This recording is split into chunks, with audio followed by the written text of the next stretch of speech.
उपाध्याय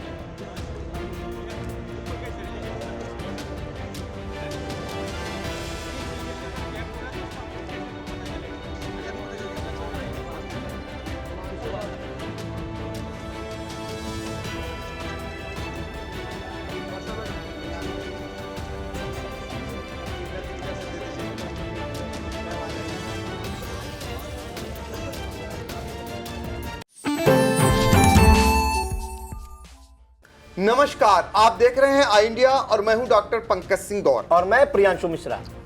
आज हम बात करेंगे 12,460 शिक्षक भर्ती की जो काउंसलिंग हुई, उस काउंसलिंग के बाद आई इंडिया ने सबसे पहले और सबसे सटीक तरीके से पूरी खबर को दिखाने का प्रयास किया। जब अभ्यर्थी अपनी काउंसलिंग के लिए आए तो उन्हें किन किन परेशानियों का सामना करना पड़ा, ये भी हमने दिखाया। और इसके अलावा सुप्रीम कोर्ट का वो कौन सा आदेश था जिसके तहत फिलहाल यथास्थिति को बहाल रखने का आदेश हुआ, ये भी हमने सुप्रीम कोर्ट के वकील की ओर से आपको जानकारी पहुंचाई। अब हम आपको ये बताने वाले हैं कि क्या ये जो 12,460 सहायक शिक्षक भर्ती का अरमान सजोए हुए हैं, वो जिनकी भर्ती हो चुकी थी, काउंसलिंग हो रही थी, नियुक्त पत्र भी मिल चुके, उनको स्कूलों का आवंटन होना था और सुप्रीम कोर्ट के आदेश के बाद फिलहाल रोक दिया गया। तो 3 सप्ताह के बाद फिर से सुनवाई होगी और उस सुनवाई में राज्य सरकार भी पक्ष रखेगी। चुनावी वर्ष है, राज्य सरकार की ओर ये अभ्यर्थी, ये जो सहायक शिक्षक जिन्हें बनना है, बनने के अरमान पाले हैं, वो टकटकी निगाहें लगाए हुए हैं कि कम से कम योगी सरकार जोरदार तरीके से इनके लिए पैरोकारी करेगी सुप्रीम कोर्ट में और ये सारे लोग सहायक शिक्षक बन जाएंगे। तो इसलिए चूंकि इसकी पल पल की अपडेट हमारे सहयोगी प्रियांशु मिश्रा ने सभी लोगों तक पहुंचाने का काम किया।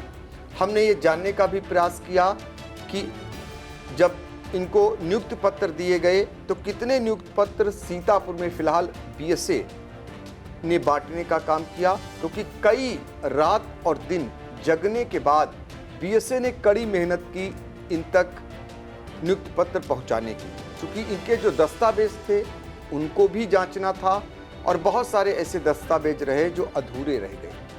इस वजह से उन्हें नियुक्त पत्र नहीं मिल पाए।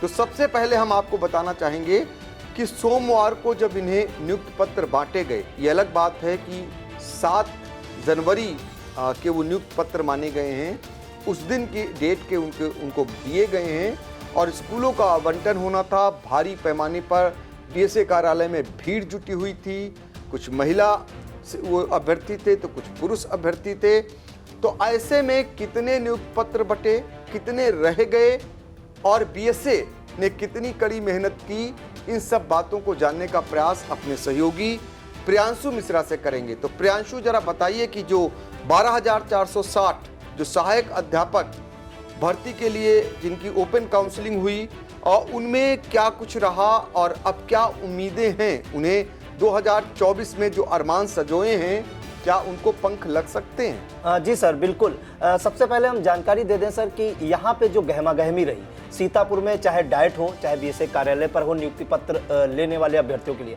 तो सीतापुर में अगर हम यूपी के अन्य जनपदों के मुकाबले देखें तो सीतापुर में सबसे ज्यादा पद थे। 12,460 में से 1153 पद सीतापुर में थे। तो 1153 पदों पर सीतापुर में भर्ती होनी थी। जिसके बाद सर आपको बता दें कि ये जो दोबारा पहली बार ये 2016 में अखिलेश सरकार में ये भर्ती निकली थी, जिसके बाद पहली काउंसलिंग भी हुई थी। जिसके बाद 6470 सीटें रिक्त रह गई थी और काउंसलिंग के दौरान ही जो अभ्यर्थी हैं वो कोर्ट पहुंच गए थे। वो कोर्ट इस बिना पे सर पहुंचे थे कि कई जिले ऐसे थी जिनमें सीटें कम थी और उन अभ्यर्थियों ने उन जिलों में अप्लाई किया था, लेकिन पहली काउंसलिंग के बाद वहां करीब 21 जिले ऐसे हैं जहां पे सीटें शून्य हो गई।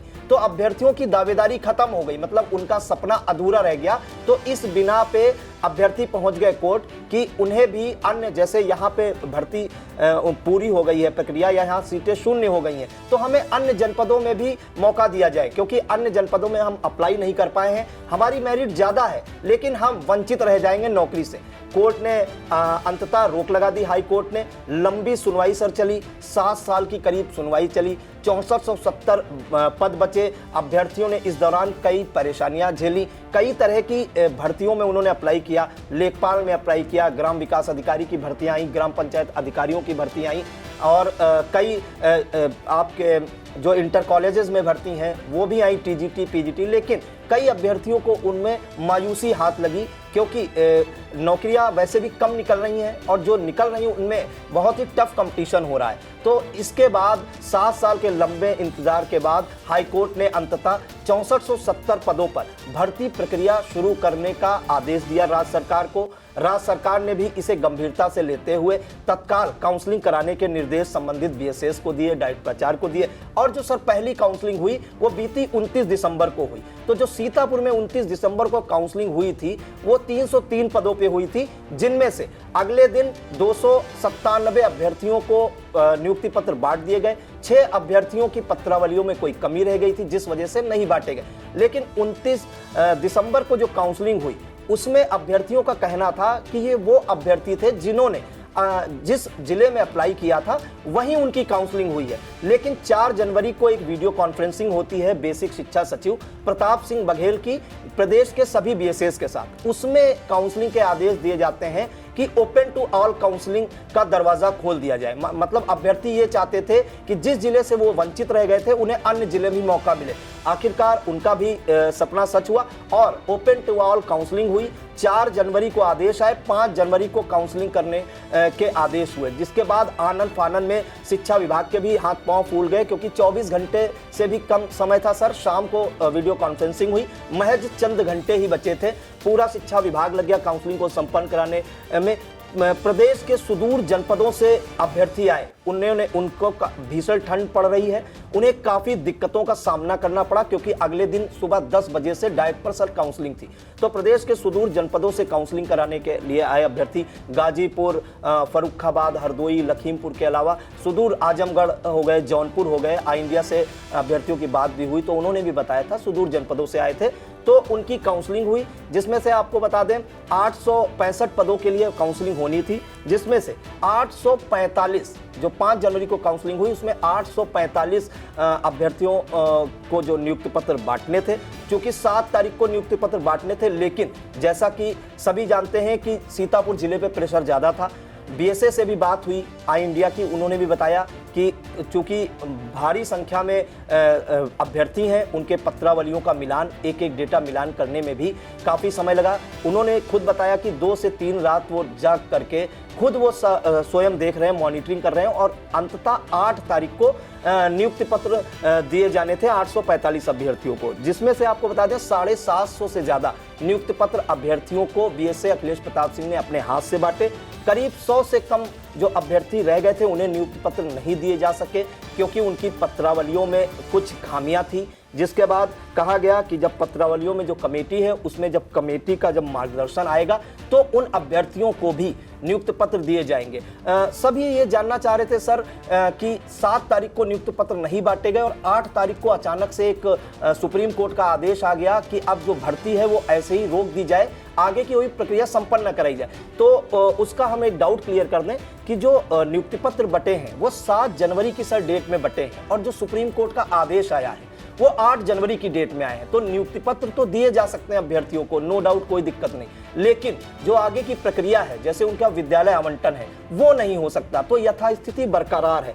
8 जनवरी को सर जब यहाँ पे बीएसए ऑफिस पे काफी गहमागहमी थी, हजारों की संख्या में अभ्यर्थी थे, उनके परिवार वाले थे, कुछ महिला अभ्यर्थी ऐसी थी जो अपने बच्चों को भी हाथ में लिए हुई थी, सुबह से इंतजार कर रही थी, देर रात तक उन्हें नियुक्ति पत्र मिलते रहे। लेकिन इस बीच एक ऐसी खबर आई सुप्रीम कोर्ट से कि ये जो भर्ती है इसको यथास्थित ऐसे ही रोक दिया जाए, जब तक अगली सुनवाई नहीं होगी तब तक कोई भी आगे की प्रक्रिया संपन्न नहीं कराई जाएगी। और ये जो रिट डाली थी, ये अर्चना राय वर्सेस स्टेट ऑफ यूपी में ये सुप्रीम कोर्ट की कोर्ट संख्या 9 में सर ये बहस हुई, जिसके बाद जो जस्टिस जेके महेश्वरी और जस्टिस केवी विश्वनाथन की पीठ ने ये फैसला सुनाया कि ये जो भर्ती है इसमें 2 नियम लागू किए गए, जिस कारण से ये भर्ती आगे नहीं पूरी कराई जा सकती। 2 नियम सर ये थे कि पहला नियम ये कि अभ्यर्थियों ने कहा है कि उन्होंने जिस जनपद में अप्लाई किया है उनकी वहीं काउंसलिंग कराई जाए, या फिर ओपन टू ऑल काउंसलिंग भी हो तो उन्हें वरीयता दी जाए। लेकिन ऐसा नहीं हुआ, क्योंकि जिसका गुणांक ज्यादा था सर उसकी पहले उसे नो डाउट उसका जो है पहले ही चयन होगा। और दूसरा एक फाड़ अभ्यर्थियों का ये हो गया कि उनका कहना है कि जिन जिलों में सीटें शून्य हो गई हैं और उनका गुणांक ज्यादा है, वो नौकरी से वंचित हो रहे हैं। जैसे 100 नंबर वाला नौकरी नहीं पा रहा और 95 नंबर वाला नौकरी पाएगा। तो ये जो भर्ती है सर, इसमें अभ्यर्थियों के भी 2 फाड़ हो गए हैं, जिस कारण से सुप्रीम कोर्ट ने भी ये माना है कि एक ही भर्ती में 2 नियम लगाए गए हैं, ये न्याय संगत नहीं है। राज्य सरकार से जवाब भी तलब किया है, राज्य सरकार को 3 सप्ताह का समय भी दिया है अपना जवाब दाखिल करने का। उसके बाद 3 सप्ताह बाद अब देखिए सर कि क्या फैसला आता है। फिलहाल चुनावी वर्ष है सर, योगी सरकार भी चाहेगी कि किसी अभ्यर्थी को मायूस ना करें 2024 में उनको नौकरी की सौगात दें, क्योंकि 7 साल से सर जो भर्ती नहीं हो रही, और 7 साल बाद अगर योगी सरकार ये भर्ती पूरी करा रही है, अखिलेश सरकार के समय शुरू हुई भर्ती, तो कहीं ना कहीं ये ऐतिहासिक पल भी माना जाएगा सर। और सबसे बड़ी बात है जो रिट पिटिशनर हैं इसमें, वो सुप्रीम कोर्ट के जाने माने अधिवक्ता आर.के. सिंह साहब थे। उन्होंने आई इंडिया से जब फोन लाइन पे बात भी की थी, प्रमुखता से आई इंडिया ने खबर भी चलाई थी, उसमें एक एक चीज उन्होंने क्लियर कर दी थी कि राज्य सरकार से भी समय मांगा है, 3 सप्ताह बाद सुनवाई होनी है। और यही सुप्रीम कोर्ट के जो जस्टिस हैं, उनकी 2 पीठ है, उन्होंने भी यही माना है कि एक भर्ती में 2 नियम लागू किए गए जो न्याय संगत नहीं है, इसलिए राज्य सरकार को भी मौका दिया है अपना जवाब दाखिल करने के लिए सर। बिल्कुल, कानूनी दांवपेच और नियमों के तहत ये मामला उलझता चला गया और नतीजतन 7 साल से वो अभ्यर्थी इंतजार कर रहे हैं सहायक अध्यापक बनने की। 7 साल एक बड़ा समय होता है, ऐसे में कितनी परेशानियां उन्हें उठानी पड़ी होगी ये फिलहाल अभ्यर्थी जान सकते हैं। और नौकरी जो जीवन में एक बड़ा बदलाव लाती है, जिसको पाने के लिए व्यक्ति लंबे समय से तैयारी करता है, और ऐसे में नौकरी मिलते मिलते रह जाए या नौकरी मिलते मिलते समय रोक दी जाए तो क्या बीत रही होगी उन अभ्यर्थियों पर। फिलहाल एक उम्मीद की किरण उन 3 सप्ताह के बाद आने वाली है। इस उम्मीद के तहत ये सारे अभ्यर्थी अब आगे का समय काट रहे हैं कि 3 सप्ताह के बाद जब सुप्रीम कोर्ट इस मामले पर सुनवाई करेगा और राज्य सरकार से उनका पक्ष जानेगा, तो प्रदेश की योगी सरकार इन सब का हित देखते हुए जरूर कोई रास्ता ऐसा निकालेगी, सुप्रीम कोर्ट में ऐसा पक्ष रखेगी जिसके चलते जो सहायक अध्यापक बनने का सपना है 12,460 अभ्यर्थियों का, वो पूरा हो सके। अब देखना होगा कि आने वाले समय में सुप्रीम कोर्ट से फिलहाल क्या फैसला आने वाला है। लेकिन एक जंग तो अभ्यर्थियों ने जीत ही ली है, वो जंग नियुक्ति पत्र पाने की। बेसिक शिक्षा विभाग से जुड़े अधिकारियों ने रात दिन मेहनत करके नियुक्ति पत्र उनके हाथों में थमा दिए। उन्हीं लोगों को नियुक्ति पत्र नहीं मिल सके जिनके कागजातों में कमी थी। अब उनके लिए जो एक कमेटी बनी है वो काउंसलिंग करेगी, फिर से उन कमियों को दूर करेगी, तब उन्हें नियुक्ति पत्र बांटे जाएंगे। अब सभी को इंतजार है कि इनके लिए इनके स्कूल अलॉट हो जाएं और सहायक अध्यापक ये बन जाएं, तो जो 7 साल की जंग है वो फिलहाल इनकी कामयाब हो जाए। हम भी उम्मीद करेंगे कि इनके साथ न्याय होगा और जो इनकी मंशा है वो पूरी होगी। तो प्रियांशु, आपने बहुत महत्वपूर्ण जानकारी जुटाई और आगे हम सभी आई इंडिया के दर्शकों से बताना चाहेंगे कि शिक्षा जगत से जुड़ी हुई हर एक खबर को आपको अगर जानकारी करना है तो सबसे पहले सबसे सटीक तरीके से, सबसे विश्वसनीय तरीके से आप आई इंडिया यूट्यूब चैनल को आप लाइक कर सकते हैं, सब्सक्राइब कर सकते हैं और हाँ, कमेंट के जरिए हमें अपना सुझाव भी दे सकते हैं। इसके अलावा उसी में हमारा नंबर भी दिया है, इससे जुड़ी हुई कोई अहम जानकारी है तो हमसे आप साझा भी कर सकते हैं। इसी उम्मीद के साथ हम लोगों को दीजिए इजाज़त।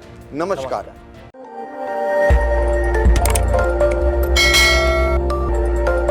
खबर आपकी, नजर हमारी। देखते रहिए आई इंडिया।